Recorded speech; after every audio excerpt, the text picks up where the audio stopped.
class. We got it on. Yes, and I think that's something that's very valuable for us in this process of learning the course is to become very aware, like this, very nice, yum. No, I don't like the opposite of that. And when we choose for duality, we are choosing for the roller coaster ride, and the roller coaster ride is going to go up and down. It's a guarantee. In oneness, no roller coaster ride. It's constant. But we're addicted to the roller coaster ride. And we're also very addicted to give me more. I want, I need, that whole deal. And we keep hoping that the feeding of what the world has to offer is going to feed me and make me whole. It will never make you whole. It doesn't work. It can't work. It's impossible. I know that. Yeah, right. Yeah. But then you have to know that it doesn't work. Yes, right. Well, it's a pivotal concept that when things aren't going well and you're unhappy, what are your other choices?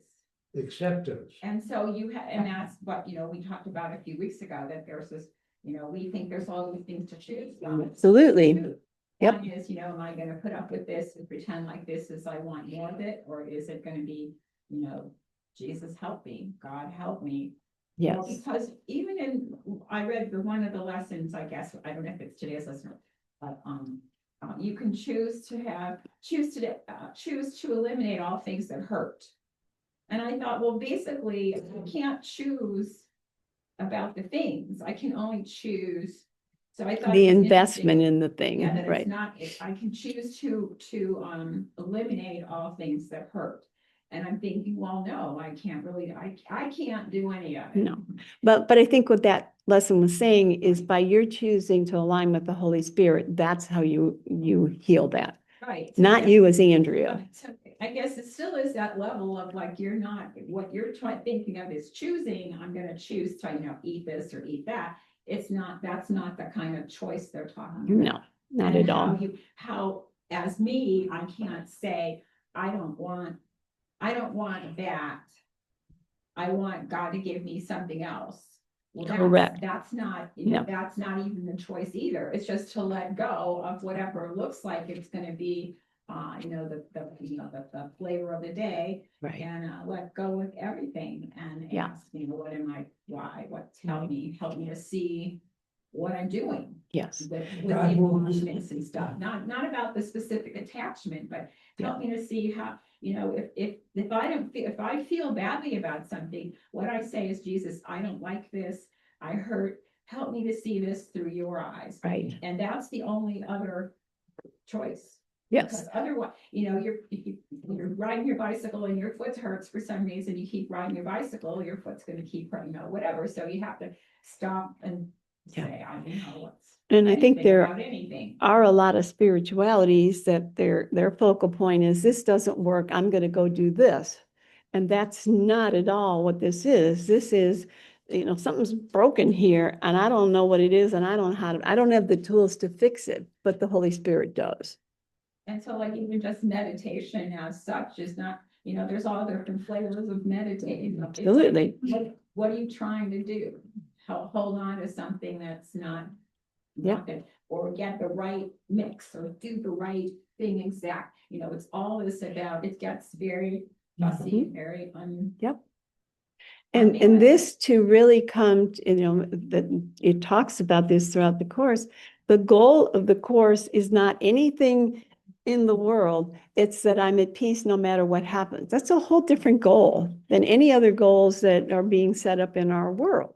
Now, that doesn't mean that, and the course basically says, if you do that, everything else will happen.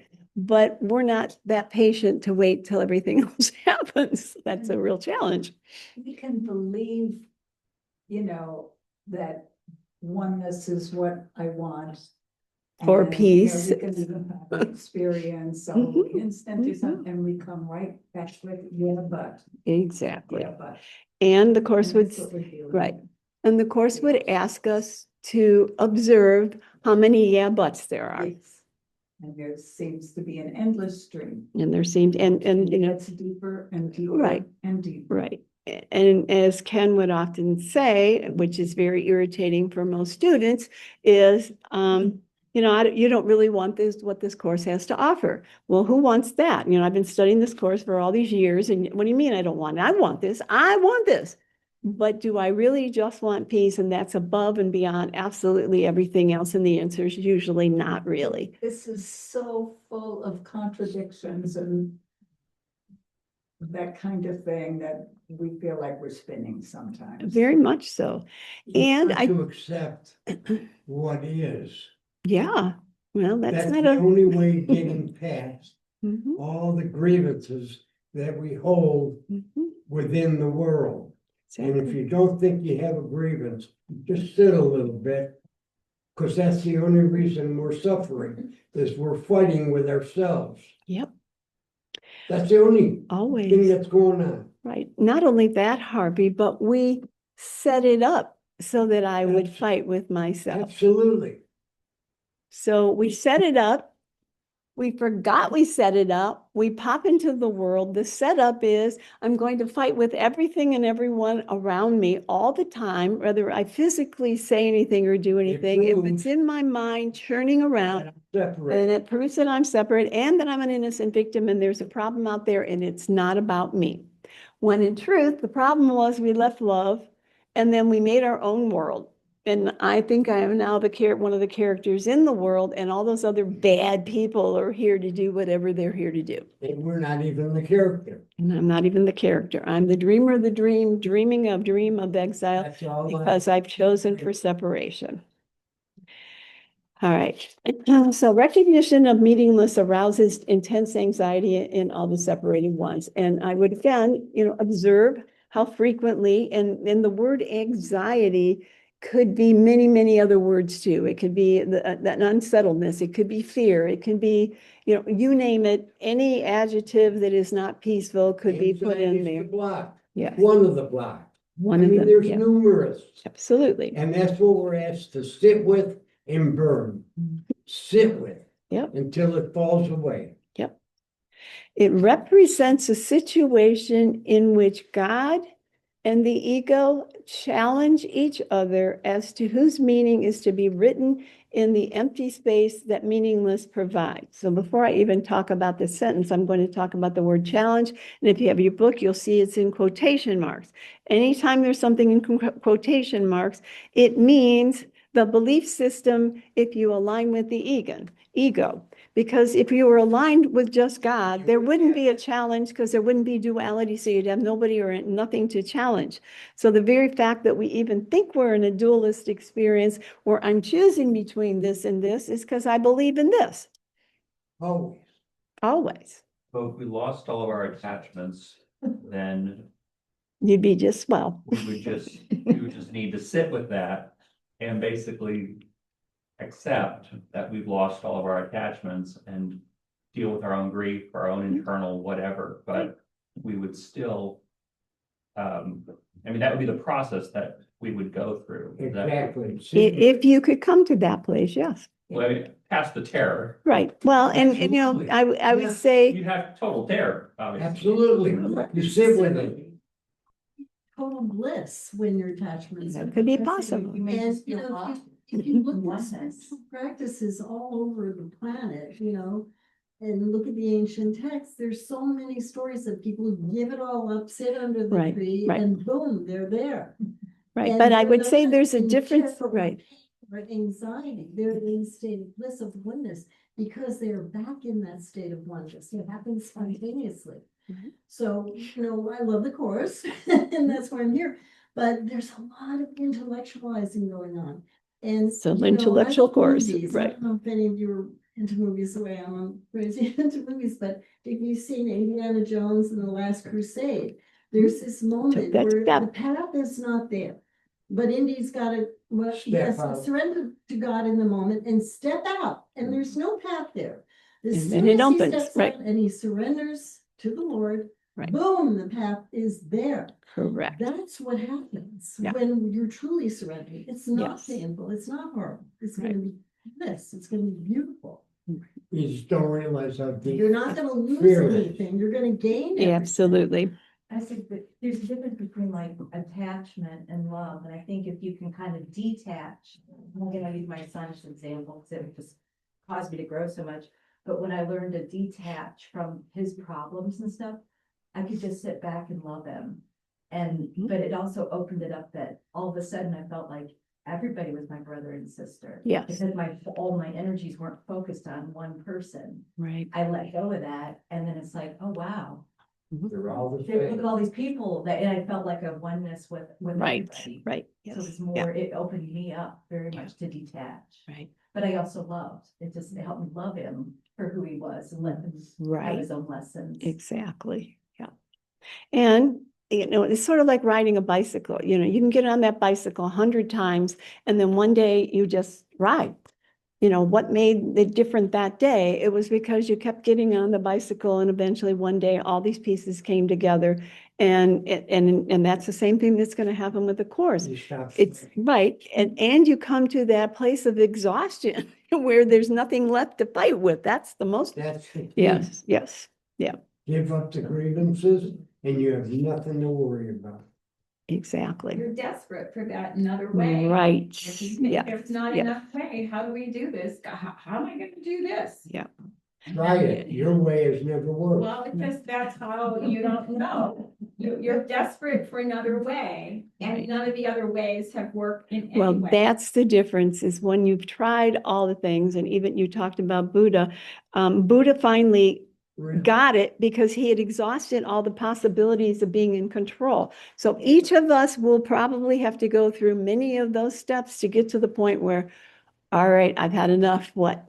I give up. That's good enough. I think when I decided that I couldn't handle my son anymore and I needed help, I couldn't do it. I couldn't do any more things. That was my moment of surrender. And I was like, oh, well, that's not so bad. Oh, good. I'll leave that. Well, I'm yeah. gonna lose him after all because Yeah. I just, Right. not up to me. Right, but you find that out afterwards. It's sort of like we want the answer before we take the step, right? We, you know, again, with your movie you were talking about, we want the answer before I take the step. We take the step and the answer comes, and it's very different. And I think it's the relationship as well. It was my son. It wasn't. Well, yes. It wasn't the milkman, it was my Yes, son. you And had a my desire. Options were, are you gonna love him or are you gonna, what, yell at him some more? Mhm, mhm. Choice I mean, is yours. children are the greatest test, aren't they? I mean, we adore them so much and we have them and we go through all these amazing experiences with them, but in the end, and you know, mine are older now and they're having their own children and it's just amazing to just let go and just say, you know what, if that's the way you want to do bedtime, you do it your way. No, I like the way I do bedtime with you, but no, you want to do it that way, it's great. You know, just let them, you Right. know? And then there's such a freedom in giving up the control, because you never have the control anyway. That's right. Right, how true. Yes, yes, Let yes. it go. But I think also there is, I'm not disagreeing with, but this path of suffering until you're released. Yeah. But, you know, the Buddha was not suffering before he was released. Right. The Buddha had an idea, just a twinkling, that life could be different, and he had everything. Right, yep, But his curiosity, tenacity, and just that little tiny mad idea he had, he just went after it. So that, you know, I'm not saying that everybody's gonna do it that way. I mean, Eckhart Tolle is the example I of the was just gonna person, bring him up. the one who was like suffering, depression, Right, depression, right. depression, sat on the park bench, and then one day, boom. right. And that may be more common, but there are other ways. Oh, yeah, there's, I mean, the Forget. course says there are many paths. This is not the only one. Control what that path looks like. Absolutely, right. I love what you said about the, people be in the course for years and still say, well, what's happening is they don't believe this. Well, but And I They have a don't friend, trust it. yeah, I have a friend, she said, I need my ego. oh, gosh, I know people like that. And to some extent, that's true in the world, you know, I mean, to be operating in the world, let's face it, we're operating at different levels, you know. Sure. And then All right, so we're going to go back to the lesson here. Okay, it represents a situation in which God and the ego challenge each other. So which one do you want? Do you want to stay in the problem, or do you want to choose for the answer? And that's literally the game. And most of this, and when you get miserable enough, you finally go, all right, what do you got for me? And in the meantime, observe how you're not ready to do that. And that's not a judgment or attack on yourself. We're being asked to observe, oh, okay, I'm not quite ready to let this one go. That just represents my amount of fear I have to relinquishing totally my control and who I think I am and allowing him to take over. That's okay. Much better that than pretending you're right there. I don't know why God hasn't showed up because I got it together here. Recognize, okay, right now I'm not quite ready. So going through the emotion, the motion Emotions has don't. value. Well, it does, it's just like riding the bike, all the motions of getting on the bike will have value because one day you take off. But the value comes at observing. Definitely, That's where the value. definitely. The repetition's there, but if you just go through them absentmindedly, you're not very. Yeah, well, exactly. When Yeah, you step back, and as the course says, watch the character of the dream, which is correct. you, Yes, then that takes you off the interaction of the ego's response. And exactly. that's the repetition that gets you to the. Right. I've Because, been doing that. right. I can't believe it. Right, but that take, each time you come over here, this becomes more invested. It's like a bank account. This one, when we came in, was totally full, and this one was empty, except for maybe a dime. Everything that we're interested in here is above that horizontal. Exactly. We can't get stuck into this. That's not where the problem is. That's not where the solution is. It goes back to where the cause is, and the cause is this. And if I begin to develop my way of living in the world from the perspective of, if I've lost my peace, no matter how, this is in gear, which means this is not in gear. And when I recognize I'm not at peace, that must be in gear, and I've had enough of that, that's my moment of freedom, because I can then say, all right, come on, show me what the answer is. But And- that takes grace. Well, it takes grace, and takes it, grace because my stepson decided he did not want to be here anymore. No. I mean, Oh, yeah. You're gonna hit the pit. There's no guarantee. yeah, well, This time or that's, Whatever. then that's rough. Yeah, well, I mean, that story in the Bible where, That's the real, just to hit the bomb doesn't mean you're seeing anything. So no, this idea. no, well, and there's a place in, Saying about detaching Right. and being the watcher, that's important. and there's a place in the course where it actually says people are brought to a moment where they will either take their life because they can't tolerate it, or they will turn towards another way. And that's always an option available. That's what's hard about our society now, is because everybody's kind of removed God from, schools, from everything, like, it's just not, so people don't know that that's an option, Yeah. But So- you also have to realize Your that, stepson know, you know what I mean? Oh, yeah. There's many a time, so. Right.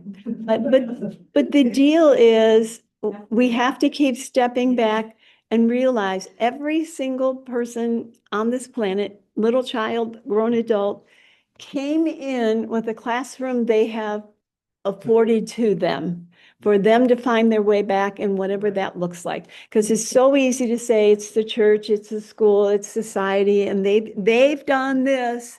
And we have to keep stepping back and re-questioning. Classroom, it's a divine classroom. Exactly. All right, so it represents a situation in which God and the ego challenge each other as to whose meaning is to be written in the empty space that meaningless provides. Whoa. So basically what that means is, where's the right one I want? We're either playing in the world of me, the hero of the dream, or we're letting God take control. Well, if you're addicted to this is not particularly welcoming, because what? I come with empty hands and know nothing. And I know all of this stuff, good, bad, or indifferent, but boy, and I'm the center of attention with this. And, coming to God is, I don't know, which means even this body doesn't know. And all through the course, he's telling us, you don't know squat. He sure does. We won't accept the fact we don't know squat. That's correct. Nothing, Nothing. absolutely nothing. Zero. Yeah. And the best that is here is nowhere near that side of the chart. That's right. The best Which food, is the best really- church, the which- best people, right, the best right. relationship, nothing. Nothing. Oneness. Yeah. Which is a really tricky game of the ego as well, because we're always, let's say you had something good happen in your life. What do you want to do? You want to repeat that good. But then the roller coaster ride comes and you go, wait a minute, I lost that good. Where'd that good go? Well, in duality, nothing can be maintained. And as you, right, and as you said, even the best of the best in the roller coaster ride doesn't even come close to comparing to this. And Jesus even says in the Course something to the effect, just take the best moment you ever had in your life and multiply it 1,000 times 1,000 times 1,000, and it doesn't even come close to what the experience is. But we have to be willing, we have to be, trust that he's really serious about what's going on. Let go of the anchor. Let go of the anchor. All right, I'm going to read that again, right? It represents a situation in which God and the ego challenge each other. And just think of how warring that sounds, okay? And God's not fighting. God's just sitting there going, here I am. The ego's fighting between the two, but God is not. And that's one of the things that really angered us. First, there's a delightful little line in the Course where it said, we asked a special favor of God, and the special favor was, God, tell me it's okay that I separated from you. And God says, what? Separated? I don't know what you're talking about. That word is not in my dictionary. And we've been, excuse the expression, pissed off at him ever since. But he can't acknowledge what's not real. Now we can continue to believe and align with it being real, but it's still not real. The funny thing is, we're still looking for the accolades in a world we made up. Yeah, that's flawed. Yeah, And never will bring, because it's like we made a pretend world with pretend love to replace the love that we were given, and it will never fulfill us. and we've never lost. Well, And we've never lost what we came from. No, thank goodness we couldn't mess that part up. Oh, yes, another can be found without question, but with continued failure eventually. It may not look that way initially, but when you open up the package, you'll find out, right? all need to know that. I never forget, it's a short thing, on Oprah, there are these two people that were arguing back and forth. One was a minister, and the other Right. was this almost minister, because people follow him, millions. And this guy had all these millions of followers from Canada, a very famous person. And he was complaining that things weren't so-and-so and so-and-so. And so the other guy said, you got everything. What are you complaining about? He still was happy. He had everything. Who had everything? The guy from Canada who had Jordan Peterson? Jordan Peterson. Yes. But And so- exactly, same thing. Look at the movie stars and There's whatnot. nothing in what we think is satisfying. Yeah. It's like sifting sand out of the bay, Outlet. right? Yeah. All right, so the ego rushes in frantically to establish its own ideas there, and that's in the empty space, fearful that the void might otherwise be used to demonstrate its own impotency and unreality. Well, keep remembering from the concept of this story, the Son of God was totally in oneness, peace, joy, connectedness, you name it. And then it thought, oh, I have a good idea. I'm going to see if I can build my own world over here. And in that moment, terror took the place of love, as the Course specifically states. And so now I went from this to this, total opposite, total terror. What am I going to do now? Because by that point, I already started to project onto God all the thoughts of guilt, sin, and fear. And I thought if I walked back home, God was going to destroy me. That didn't sound like a good option, much like the prodigal son, where the prodigal son went off and then was terrified to walk back to the father because he knew the father was going to be mad at him. Well, the father wasn't mad at him. The father says, come on in, let's have a party. Well, this father says a whole lot more than that. You are the son of God, and you've always been the son of God, and you always will be. But if you want to play in your arena of the belief in separation, be very prepared to recognize it's going to be a roller coaster ride, and you're not going to be too happy over here. But we didn't trust that. We thought if I could be the innocent victim and somebody else could be the perpetrator, I could hide the fact that this is the choice that I made or the Son of God made. It's not going to work. Never going to work. So in that sentence, my English teacher, former English teacher, do we all agree that the pronoun "it's" refers to ego there? Oh, yeah. Okay. Yep. Yeah. Absolutely. And again, when it says frantically to establish its own ideas, and this whole idea of thoughts and ideas are what we're playing in, not this, as Helene said a few minutes ago, has nothing to do with what's going on here, but it does have to do with the projector. And if I've got it covered over with a slide of love or a slide of the opposite of love. All right, so again, I'm going to read that again. The ego rushes in frantically. So the ego can't tolerate the space of nothingness because it's so uncomfortable now, because it left nothingness, began this journey of insanity with, you name it, and we could add so many more pictures here, of which I'm the center of attention. And I want to go to nothingness. What's that value to me at this point in time? So we continue to chase the shiny coins of the world, and we keep getting the opposites because we have to get opposites because it's a dualistic world. And then one day it dawns on me, oh my gosh, something's wrong here. And then we're drawn maybe to the Course or some other journey. And then we think, okay, I'm in the Course, and now that all the answers are going to be solved, but I still believe I'm in the world, and I still believe the world is where I want to be. So we got a lot of work to do. And it's, what do I want in this moment? Do I want to allow that space to be empty, or am I going to have it be filled with one of these delightful, wonderful experiences? And because we're so addicted to the illusion, and we've given the illusion so much power, it's initially very challenging to remember to even ask, let alone come with totally empty hands. But as we keep processing through this and we begin to ask more and more frequently, and we become aware, the results of me asking is a totally different experience than the one I could have done if I was in charge. And then our willingness to continue to do that occurs more and more frequently, but it's no different than any other learning experience we've ever had in the world. I want to learn how to play the piano. I can sit here and go, oh, I want to learn how to play the piano. I want to learn how to play the piano. That's great. It's wonderful information. But until I get a piano, and then I get music, and I get a teacher, and then I practice, it's not likely that I'm going to learn how to play the piano. You have to shut off the television in order to learn. Well, there you go. From Right. Sesame Street, you put down the ducky if you want to play the bass. That is their main thing that always tickled me. Yeah.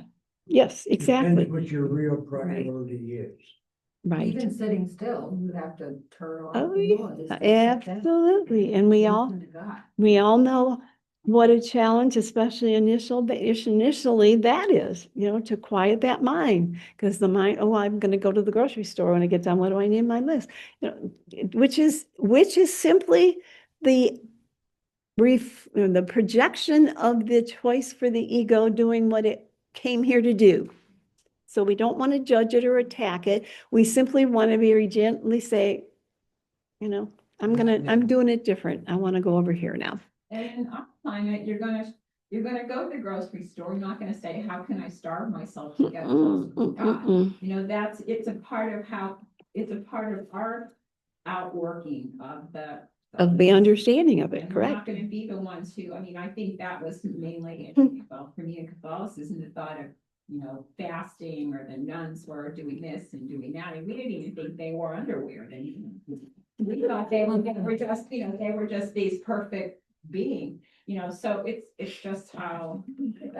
That's start with where, you start with Right. whatever reality looks like is to you, and then you work with that. You can't not do it any other way. I can't be somewhere else than where I am in consciousness and what I'm experiencing in life. And each one of us are doing that a little differently because we're all individuals. And we don't need to. We don't need to be anybody different. No, I got it plenty to deal with right in front of me. Yes, right. Well, if I do this, and then you go through all those things, and then finally at some point in your life, you get to see, it doesn't matter what anybody does, Everybody's just as messed up as you are. Back in, Yeah. that's all. Everybody is me. Mhm. Yeah. All I right, was talking, I'm talking about the nuns in the underwear, but that didn't come across my mind, but it always did make me wonder, did they ever have to wash their hair? oh, because they put it under there. Well, I think most of them probably shaved their heads, so they probably didn't, be like a guy with shaved head. I don't know. Because you wouldn't want to be. Right. All right. So again, we're terrified of the void. Void, not my friend.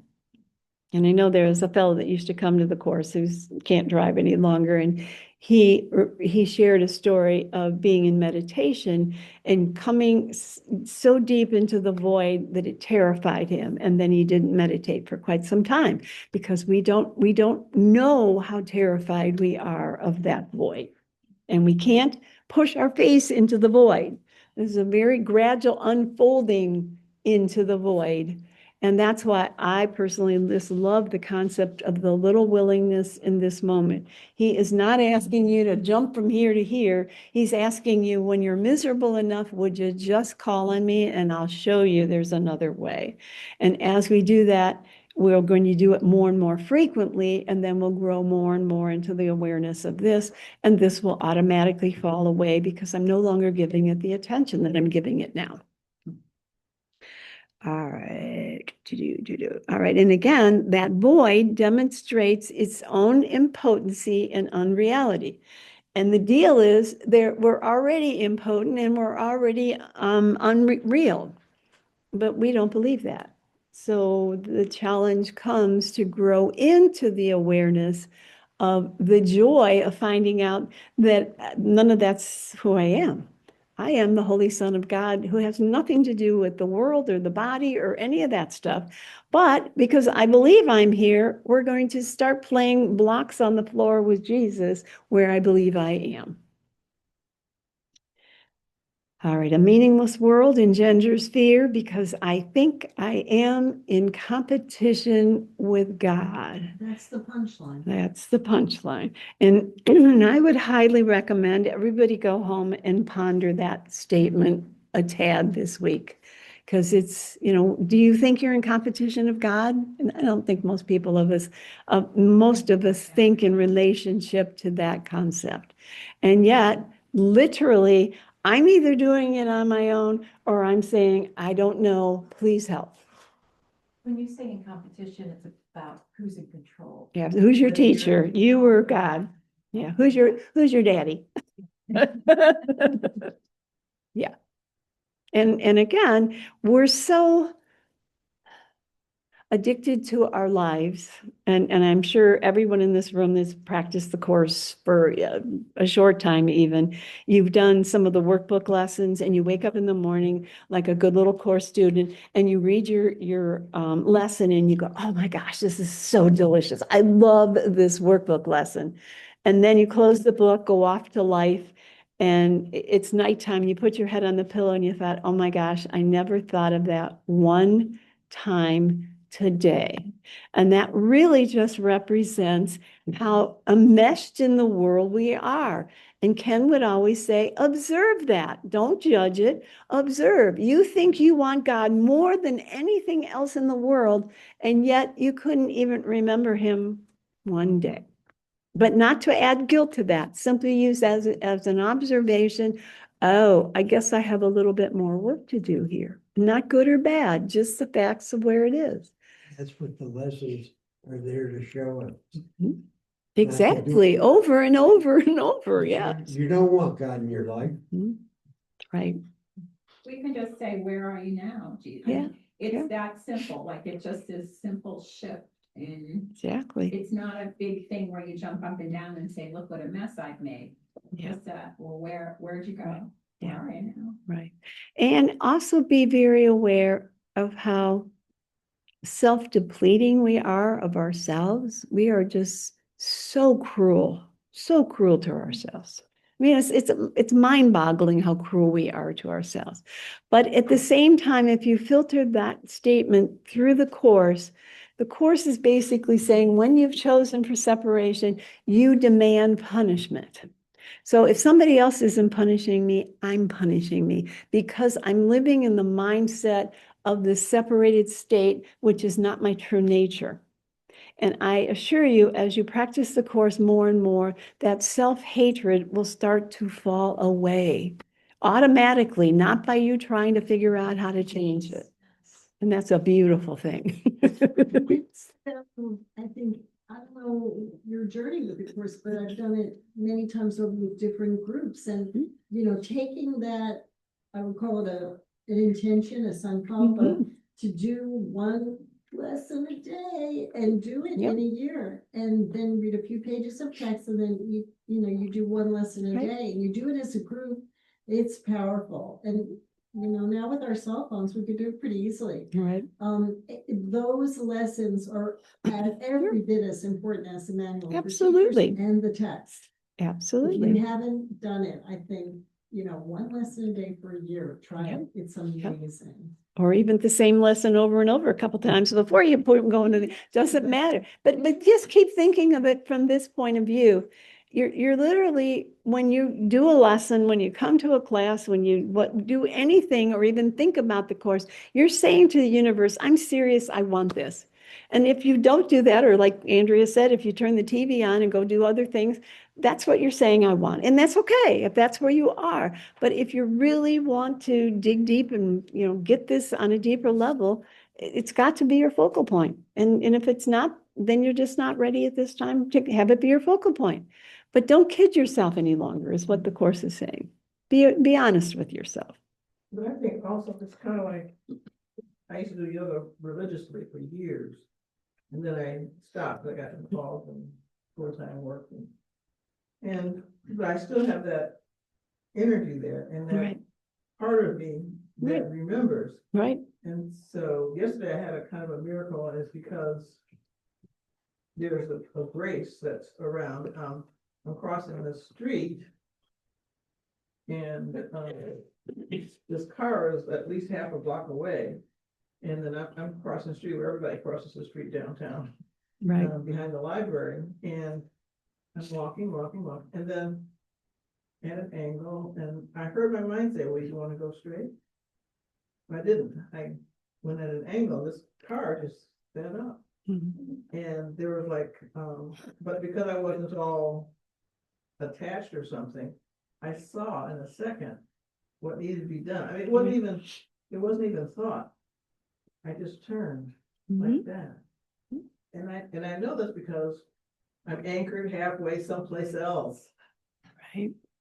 And so I mean, literally inch. Yeah, it pulled up, then it stopped, and then it saw I was okay. Right. And then it went on. Yeah. And literally, when we get me out of the way, our vehicle will be used for his, I was going to say glory, that sounds way too biblical, but for his purposes. And it specifically states in the course that your body, once you understand who you are and you're completely aligned with it, you're not in control of what's going on with your body. Love is controlling your body. No longer are you invested in what's going on. And that's the result of the relinquishment of being in control. But because we're so addicted to being in control, sometimes it takes a while before we're willing to come completely with empty hands. But each time we kind of walk in that direction, that's developing in who we are. All right, well, I guess it's 4 o'clock, so we will commence in 10 minutes. Second. Sorry about that. I read the first paragraph of workbook lesson 303, and we're going to paragraph 2 in that workbook lesson. Your son is welcome, Father. He has come to save me from the evil self I made. He is the capital S self that you have given me. He is but what I really am in truth. He is the son you love above all things. He is my self, capital S, as you created me. It is not Christ that can be crucified. Safe in your arms, let me receive your son, capital Y. All right, so your son is welcome, Father. So when we invite that choice, we're saying, I want to align with what my Father is. He has come to save me from the evil self I made. All right, let's sit with that line a little bit. And what Jesus is saying is, you made a mistake. You didn't make a sin. You didn't do anything uncoverable or unhealable. You made a mistake. And from your point of view, this is experienced as evil. God's not pointing a finger at you saying you're a bad person because you did this. But you are experiencing the opposite of what you are. And as you look around the world of the opposite of love, it's not a pretty place. Nor will it become a pretty place. It's my mind that's going to change that connection. He is the self that you have given me. All right, so the self that God gave you is the self that knows who it is. And when you align with this, you're aligning with your true self, capital S. When you align over here, it's the little s. It's the, not the real part of you, though you think it is. He is but what I really am in truth. So again, when you align to this, you're aligning to the truth of who you are. He is the son you love above all things. Well, God loves you. He doesn't know anything about your dream, but he loves you as he is because he can't do anything but love. So any images that you still have dusting around in your mind of a God that's anything but love, the Course is here to heal. Because God is love. None of those, he's going to damn you in hell, and he's going to do this and all those kind of things is the God that is the true God. It's simply, we chose to leave that God, and now we're experiencing the opposite of that, and he's just sitting there waiting for us to remember to come back. It is not Christ that can be crucified, because if the body's not who I am, how can it be crucified? Yeah. Safe in your arms, let me receive your son. And when we choose to come with empty hands, that's when we're safe in his arms. And when we choose to do it on our own, we're up for grabs of what can happen in our experience. And again, it doesn't mean that your life is suddenly going to be kumbaya. It could still look the same way as it did before. It could look worse than it did before. But because you're aligned with your right mind, you will be in a different experience. All right, now we're going to go to workbook lesson 314.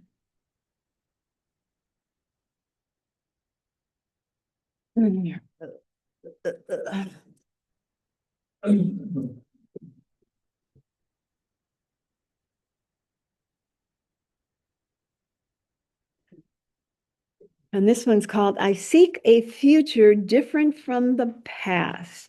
Okay, so if I'm aligned with the ego and I work out of my past, my future is always going to be the same as my past was, because it's always going to be an extension of the separated state of guilt, sin, and fear. When I come from a place of now, I'm saying, I want it different. And then the future will change. So there's a very big difference between opening to the now and allowing the future to shift than repeating the same pattern of the ego as we've done in the past. All right, so I seek a future different from the past, which means, like it or not, we have to be willing in this moment to relinquish any stories you carry of the past, even if the past was 2 minutes ago. From new perception of the world, there comes a future very different from the past. The future is now recognized as but extension of the present. Past mistakes can cast no shadows on it, so that fear has lost its idols and its images. And being formless, it has no effects. Death will not claim the future now, for life is now its goal, and all the needed means are happily provided. Who can grieve or suffer when the present has been freed, extending its security and peace into a quiet future filled with joy?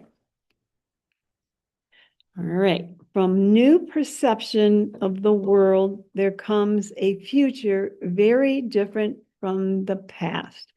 And the new perception is, I don't know, show me. But if I fill that space with my stories, I'm not opening to the present empty-handed, and I will continue to reinforce the past, and it will continue to represent what I'm asking for.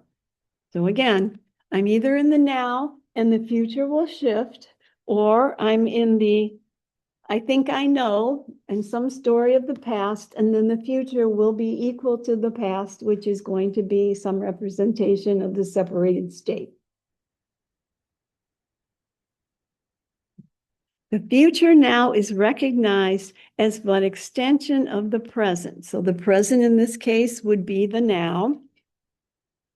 And so the future, I'll read again, the future now is recognized as but an extension, because I want the now, the extension will be the future, which will be different.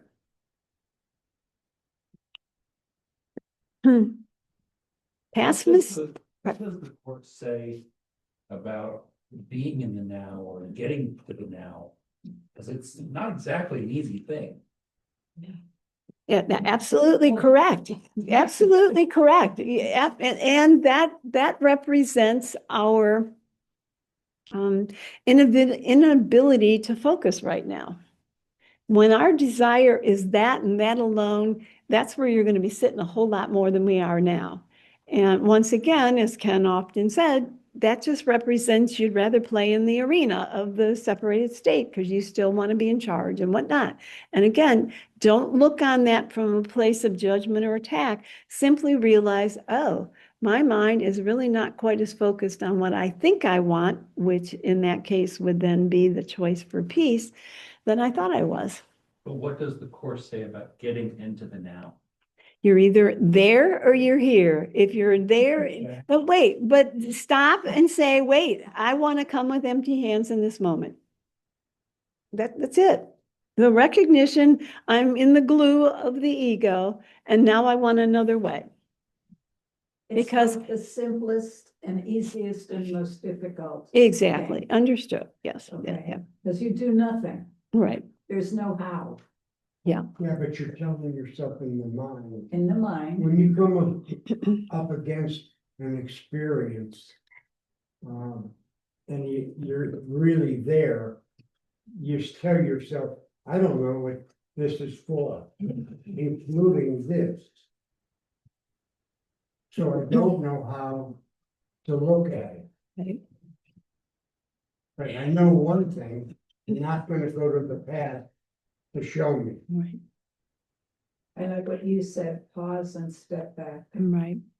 Or another way to look at it is you're playing a tug of war, you drop the rope. Hmm.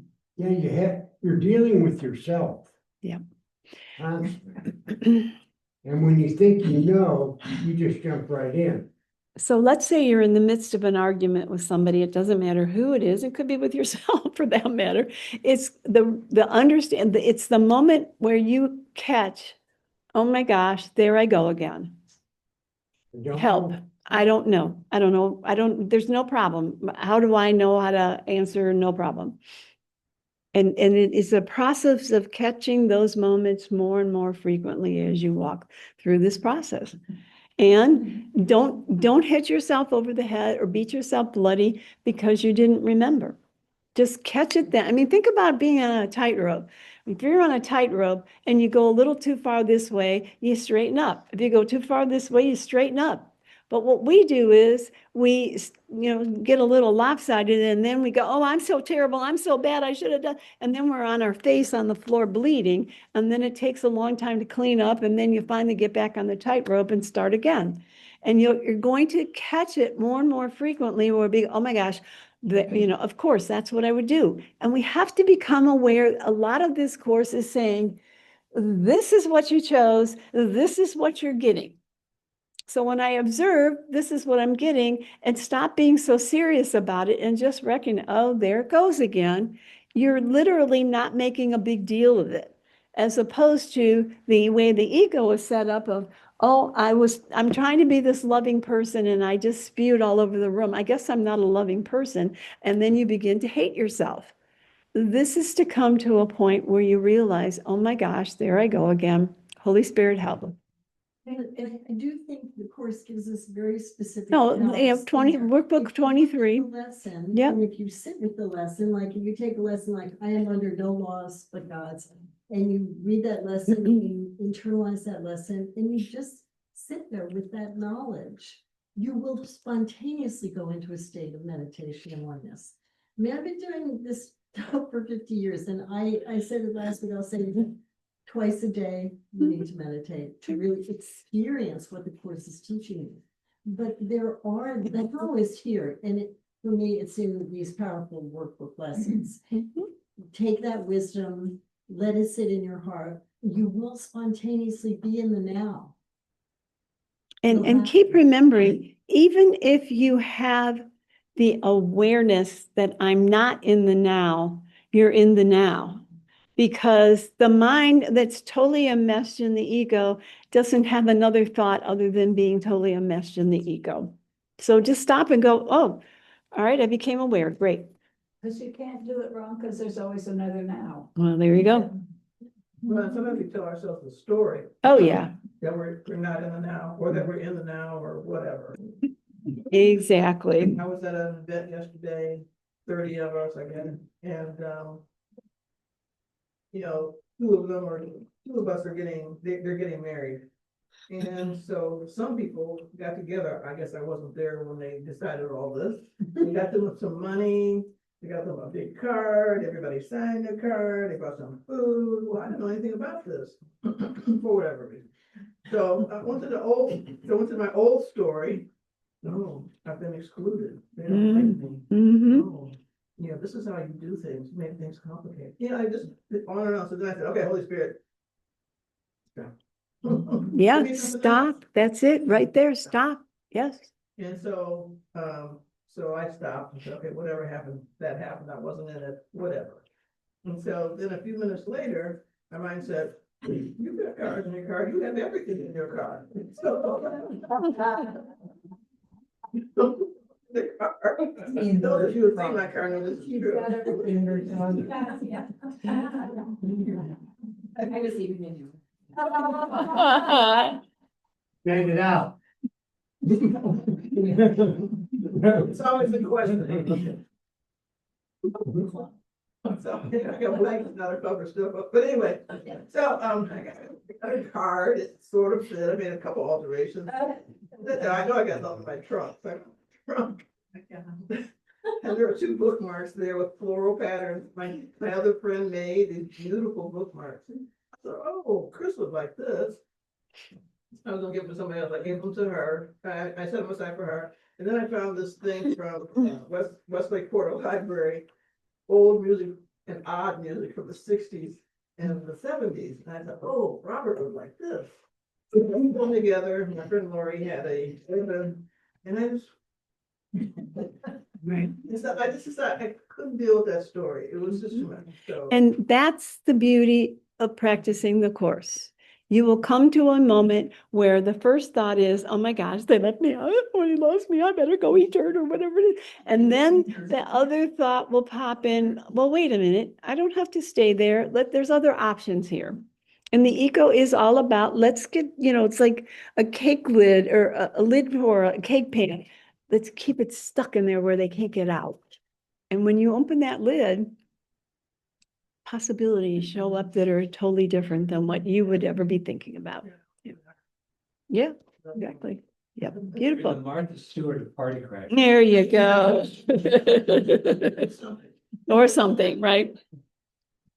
But all those identities, I mean, all of those thoughts or you yourself exist on a continuum of different beings in a way. Like you're the person that's sorrowfully saying, oh, they're excluding me, but you're also that person that's Sure. like, I'm a creative agent. Yep. Who can develop a gift right out of my trunk. They're all happening at the same They're time. all there. Which one am I going to hone in on? Yep. And when I'm, again, stuck on the issue or the problem, there's no other outlet. Because I'm stuck in the problem. And if I keep repeating the problem over and over and over, I'm saying, want the problem, want the problem, want the problem. Especially if I like the problem. Right, yeah, it's familiar. Which, Problem can be very seductive. oh, big time, big time, big time. Yes, and it's there's that part of the problem of if I've got that problem, then I have to find a way to solve that problem, which keeps me over on this side as well. Very manipulative and seductive. Yes. All right, so the future is now recognized as but extension of the present.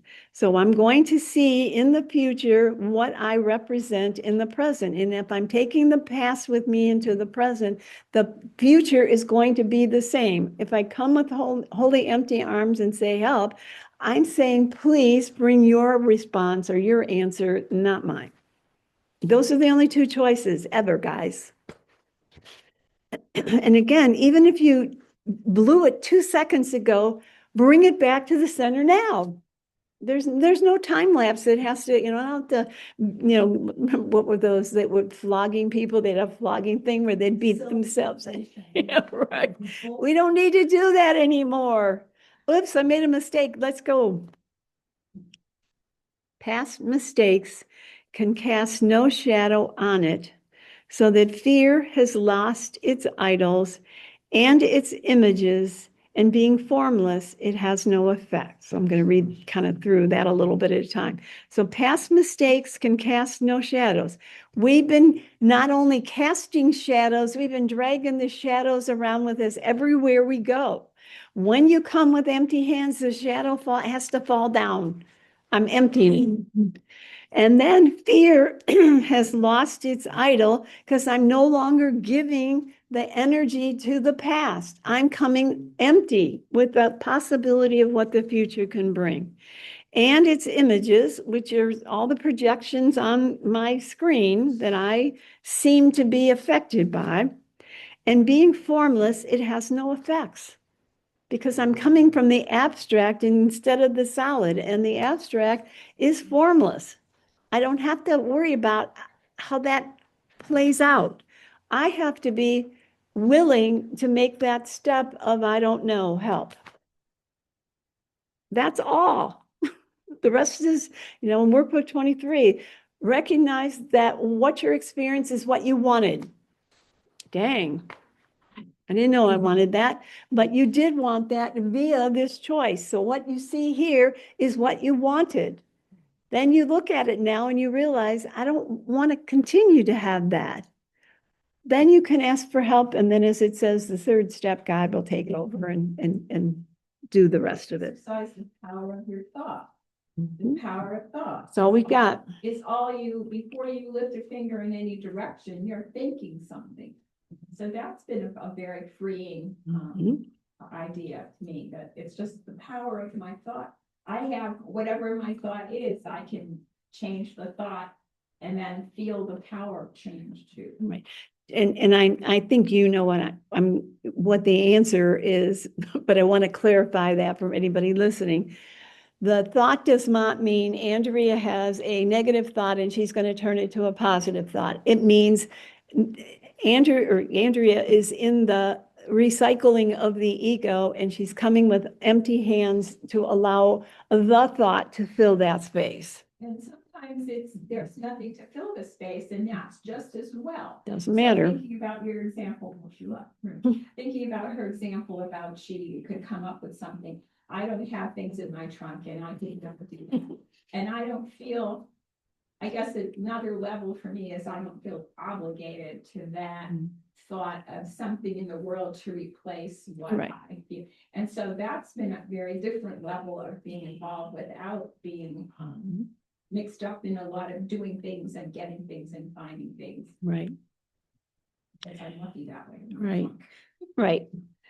Okay, so line 4, death will not claim the future now, for life is now its goal and all the needed means are happily provided. All right, let's start with death will not claim the future now. Understand that anything that you carry of the past is the belief in separation in some form, which separation is the birth of death. That's kind of a strange comment, but when we chose to separate, the beginning and end were formulated. Eternity was no more in our belief system. So when he's saying, death will not claim the future now, I'm not bringing the belief system of the separated state with me any longer when I come from the place of, get over there, of now, where it's an empty space. Then that can be filled with another way of being. So death will not claim the future now, for life is now its goal. And, the Course specifically states there is no life in the separated state.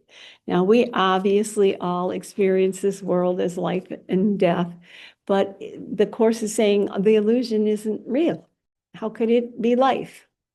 Within the dream of the illusion, there appears to be those two opposites, but in oneness, there is no opposite. So nothing within the separated state is really real. And now when I turn away from that and choose to turn towards the Holy Spirit, I want a different goal. I want the goal of understanding what real life is. And all the needed means are happily provided.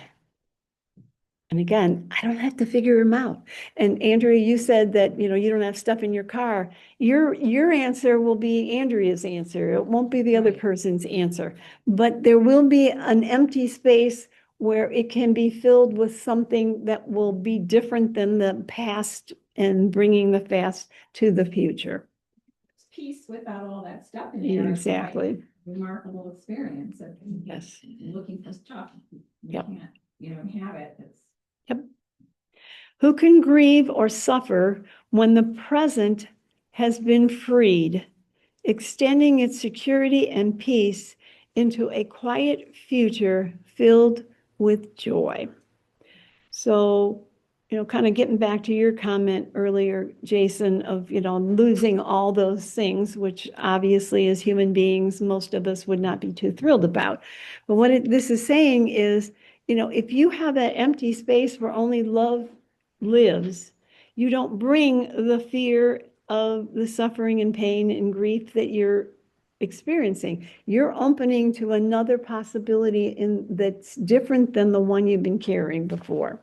Right, And- you're gonna get over your existence. Well, over your existence. Existence. Oh, well, I'm not saying that we're just going to jump over there right away. It's going to take some time, or it's seeming time where we are. But that again is part of your resistance.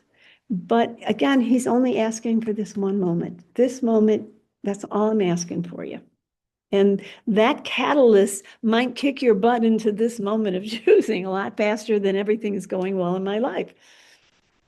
And do it once, do it twice, keep doing it. You know, if it's still eating you alive, that's an opportunity. Okay, I can keep choosing this. I can keep choosing this. And every time you're choosing, you're investing more and more in this and less in this.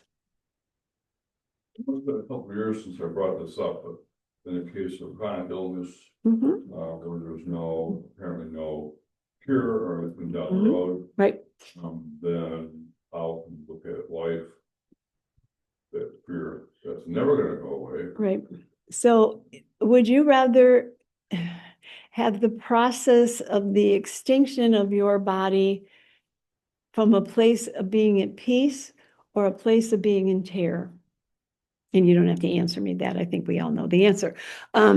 Because that's the difference. Okay, yes, my body isn't going through the process, and according to the doctors, it's going to end. But if I constantly have my thoughts of how terrible and awful and whatever things we conjure up about that, and we have our thoughts there, we're literally bringing those thoughts to any moments that I live in the world in the future. If I can, in that process, keep bringing my mind back to a place of peace or a place of an emptiness of the now, then, you know, there's people that I've known that go through the dying process in bliss. You know, you might not quite figure out how that is done, but if your mind is totally connected with, I don't know what the answer is, I'm here to serve this place and let me be an extension of your love. Very different. And there's a story of Byron Katie, who was in the delivery room while her grandchild was being born.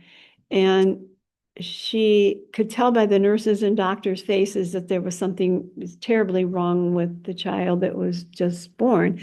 And she had this awareness of, okay, I can spend these precious moments while that child's alive in terror, or I can choose to spend those moments in total peace, of which she did, and the child, I don't believe, died, or, you know, the child was fine afterwards.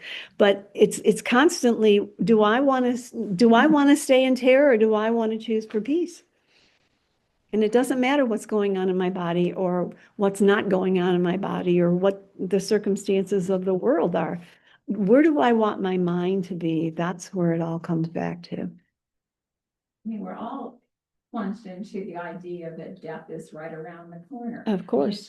It's becomes more, Mm-hmm. in doing the course, becomes more evident. Am I alive? And, you know, when am I alive?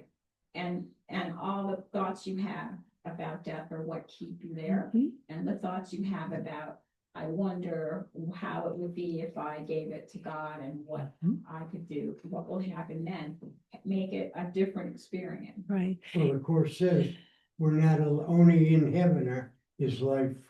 Well, that's just what I Exists. was going to say. Here is birth and death. Here, death doesn't exist.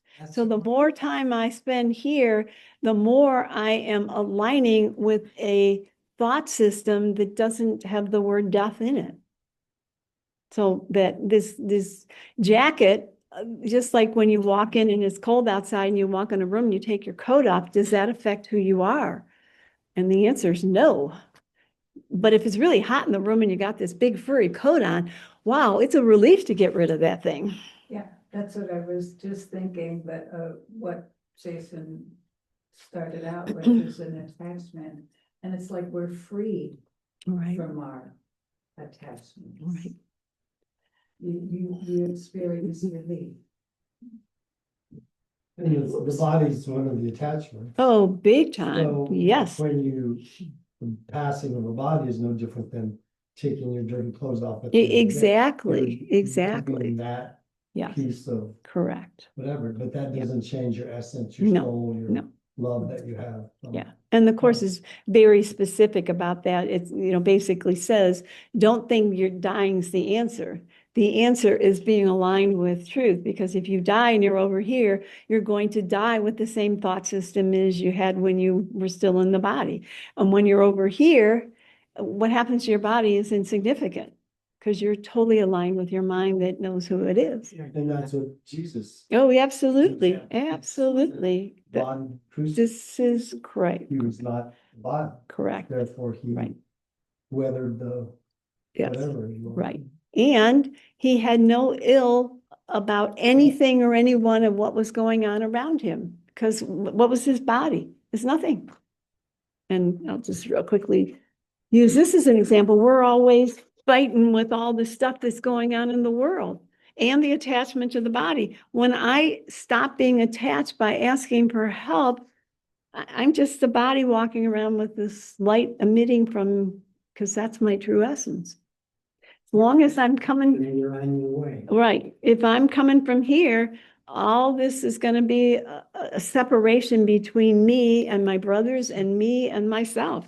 And think of it like, this is who we are, we're the light, and then you put a lampshade. Well, now you don't see the light as much. And then if you put the problems on top of that, then pretty soon it's like putting rags over the lampshade. You can't even see the light.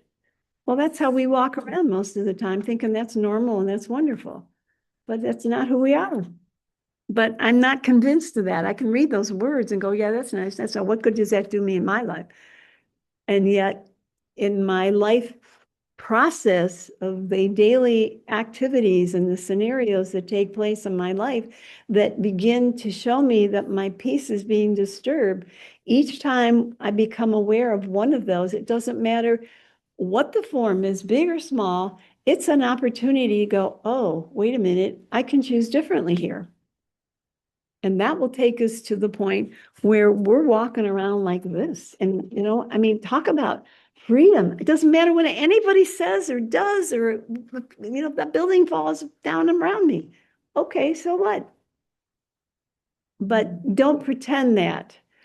And we talked a little bit earlier, well, the problem is I got to live in the world, I have this idea intellectually in my mind maybe now, but I don't have it completely, all right? So I still believe I'm the body. I still believe my problems are pretty significant, and I got to do something about those.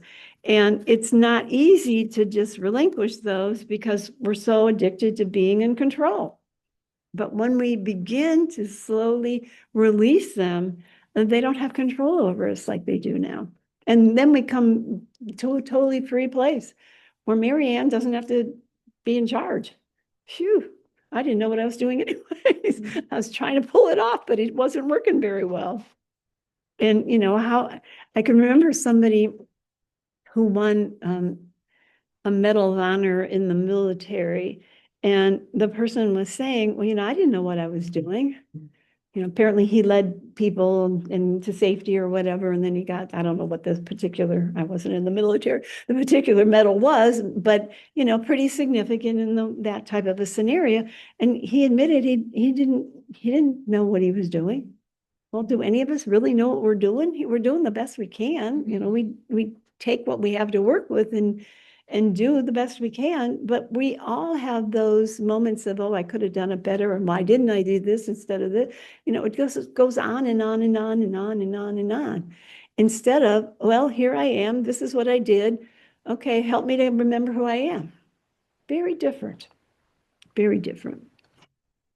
All right, so death will not claim the future now, for life is now its goal, and all the needed means are happily provided. And, I love that in the movie you talked about, because if you saw that movie, he's standing on the end of this thing, there's nothing, total, a cave at the bottom.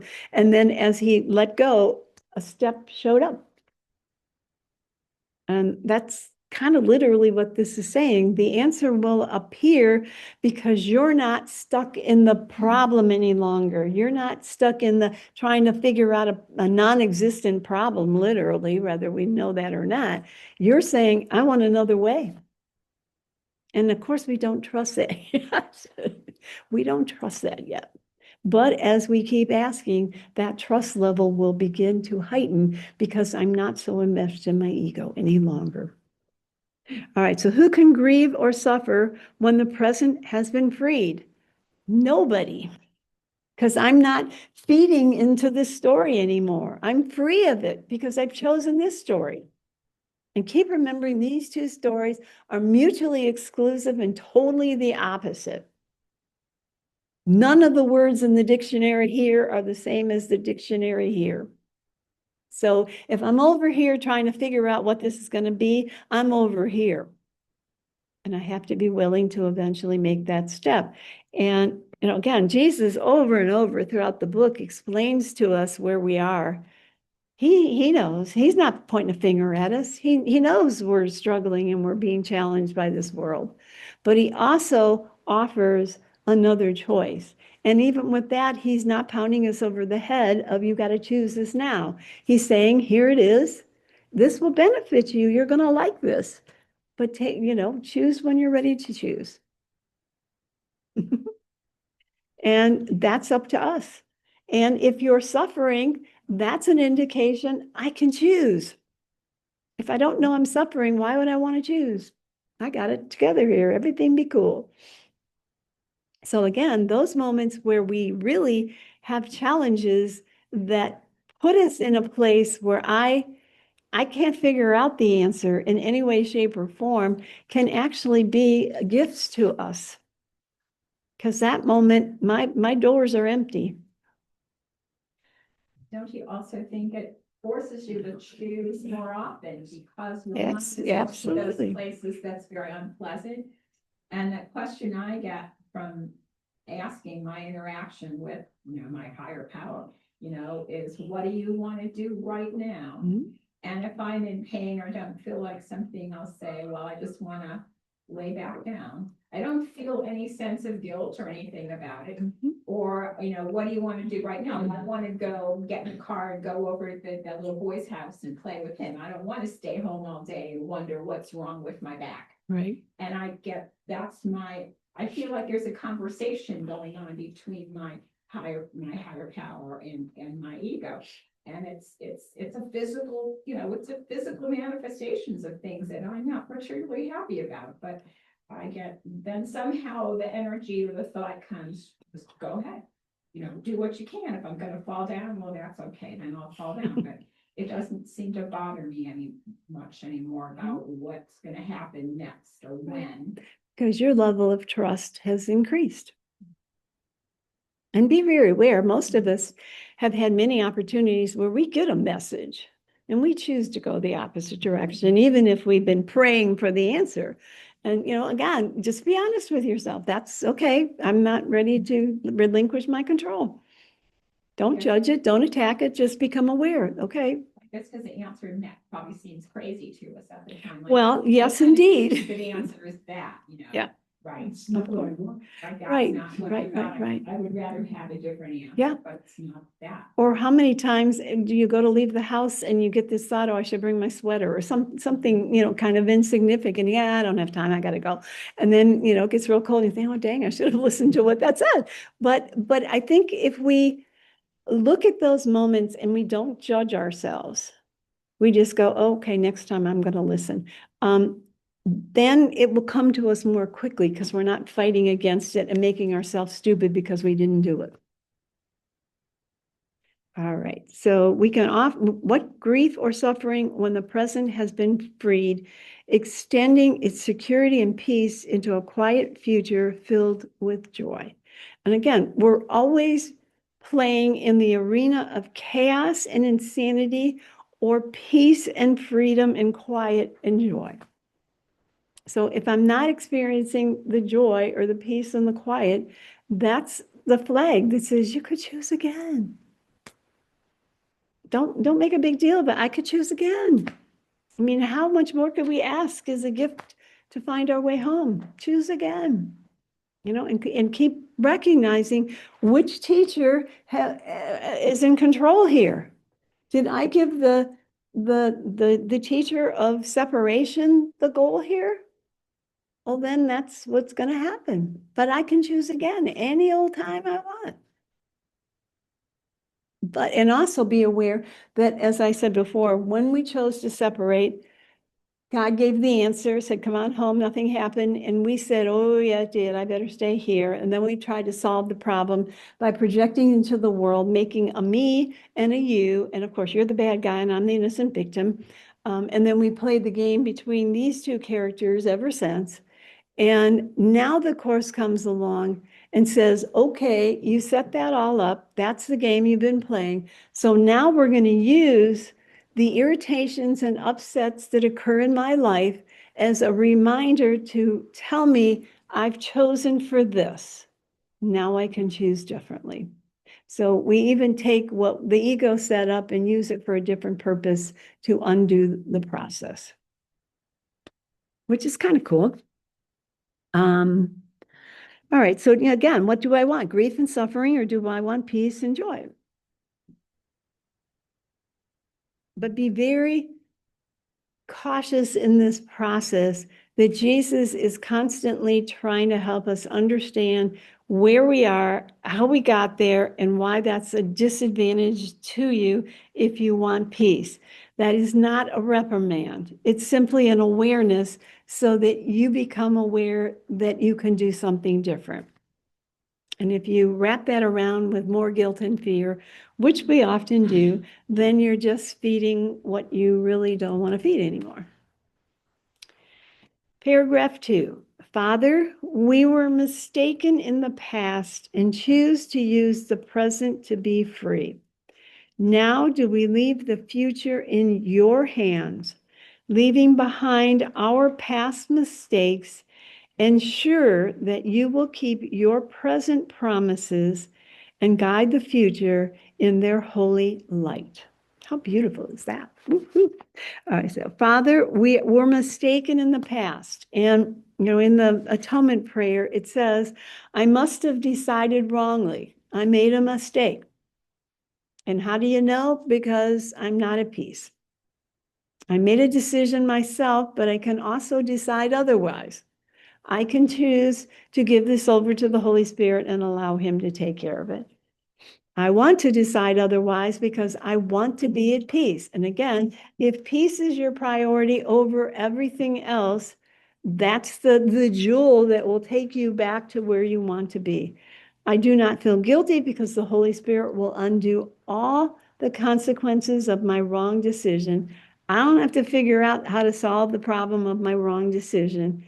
If I will let him, and here's the kicker, I will choose to let him by allowing him to decide for God for me, which means empty hands. I don't know.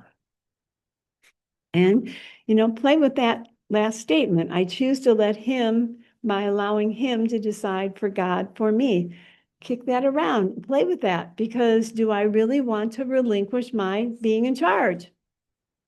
And if you're not, again, that's okay, but be very aware the results are going to be some more of the same. And if you really want him to be in charge, then that's the relinquishment of my past, because as he said, we were mistaken in the past and choose to use the present to be free. So I can't change the past. I can change what I hold in the moment. And if I hold the past in the moment, the future is going to be the same old, same old. If I choose to be empty, then I allow the future to be different. Now do we leave the future in your hands, not my hands, which means I don't know, I can't figure out the answer. Leaving behind our past mistakes, put the mistakes down, I don't know. Ensure that he will keep your present promises and guide the future in their holy light. Sounds so easy, doesn't it? In the room.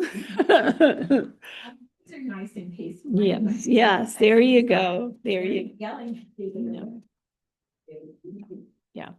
Yeah, and once again, we just have to, like the dial on the radio, keep turning it back and forth until you get it right in the middle. And then the music comes in perfectly clear. But we have to go through whatever we have to go through until that moment occurs. And all of those are literally not wrong or bad. They're taking you to that moment where click, it happens. So what's the problem? Yeah. All right, I think we'll wind up. So everybody take a nice big deep breath and let it all go. Forgive us our illusions, Father, and help us to accept our true relationship with you, in which there are no illusions and where none can ever enter. Our holiness is yours. What can there be in us that needs forgiveness when yours is perfect? The sleep of forgetfulness is only the unwillingness to remember your forgiveness and your love. Let us not wander into temptation, for the temptation of the Son of God is not your will. And let us receive only what you have given and accept with this into the minds that you've created and which you love. Amen. All right, go forth among the people and find out how you're doing.